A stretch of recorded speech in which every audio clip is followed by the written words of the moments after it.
This is a direct continuation from part 2. Speaking of the parking over there, believe it or not. All I see are tenants' vehicles, storage for your son's vehicles, and your sidekick Rudy stores his vehicle there along with another unplated vehicle.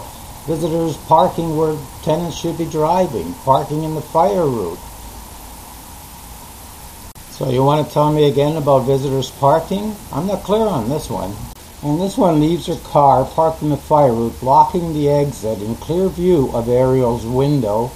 But nothing said and done because she's having a conversation with another tenant and not a friend of mine, so why harass her? Pick on my visitors only. It's definitely harassment, and also it's illegal. I'm not harassing anybody. What about Gio before he moved out? She was an asshole, just like you. Really? Yeah. So you harassed him to death as well? And you know what? It's like you. Nobody liked him.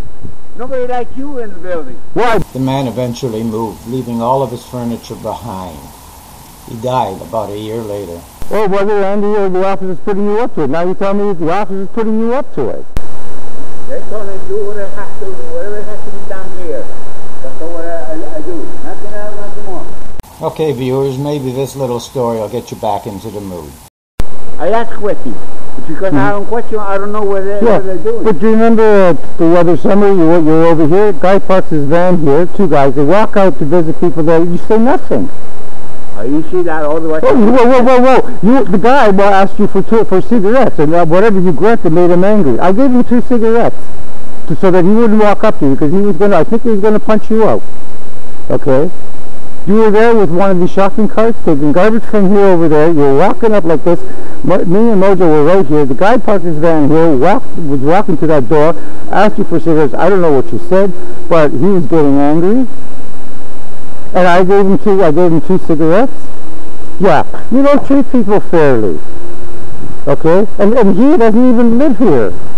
And I know many times in the evening we sit out here, and lots of people, your wife, okay, sits out here and watches people park their cars here and visit the neighboring buildings. So, no, you don't treat people fairly. That was a Kodak moment, although I did not have my Kodak with me. But you should have seen Ariel wedge himself between the 2 steel garbage bins, using the shopping cart to block himself in. I'll tell you, the quality of the air in the parking lot that day killed the weeds. So harassing little old ladies is okay, but when it comes to a man, you just shit yourself. We've established, Ariel, that you've got Andy Cutrona's support in harassing tenants and visitors. However, in my opinion, you're pathetic. You actually even make my dog sick. In light of a recent event, I really felt I needed to add this material right here. In the spring of 2011, I had a telephone conversation with Daniel Cutrona where he felt the need to assure me that the superintendents do not enter our units illegally. Well, let's see what Ariel has to say about that. You gotta remember, you kicked me out of your apartment one day. What did you expect, lunch? You expected me not to be there. So did I just hear Ariel Sosa make a liar out of Daniel Cutrona? Now here's the real kicker. May 23, I just got back from the lawyer's office, took my dog out for a walk, and there's Daniel behind me as I'm leaving the building. There was Terry Roral and Ariel Sosa blocking the exit when Daniel felt the need to say, "Here's 2 of my best superintendents." Yes, folks, this is the same Terry that pushes the snow into the exit passageways because he just can't think of anywhere else to push it. And let's not forget about the 4 letters that were sent to Macdane that nobody ever responded to. Does Daniel also support the questionable practices of his superintendents when it comes to harassment and lying and so on? What about going into my mailbox? I don't do that. No, the letter that I got, no stamp, no post, but it's inside my mailbox. Who puts it there? The mailman.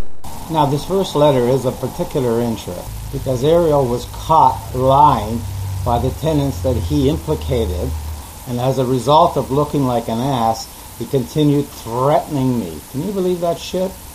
And this was the first letter I got that he claims was delivered by the mailman. There's a whole history of invasion of your privacy that management has allowed to go on for as long as I've been here. With this letter, Helen Ball actually took it out of the mailbox and redirected it back to the state of Florida law enforcement. It would have had very serious consequences had my son gone down there to do business. Without this license, he would have been jailed. I had to call in Ross Phillips, head of corporate services for Canada Post, to start dealing with some of this because management or Andy Cutrona would do absolutely nothing in dealing with these sorts of issues.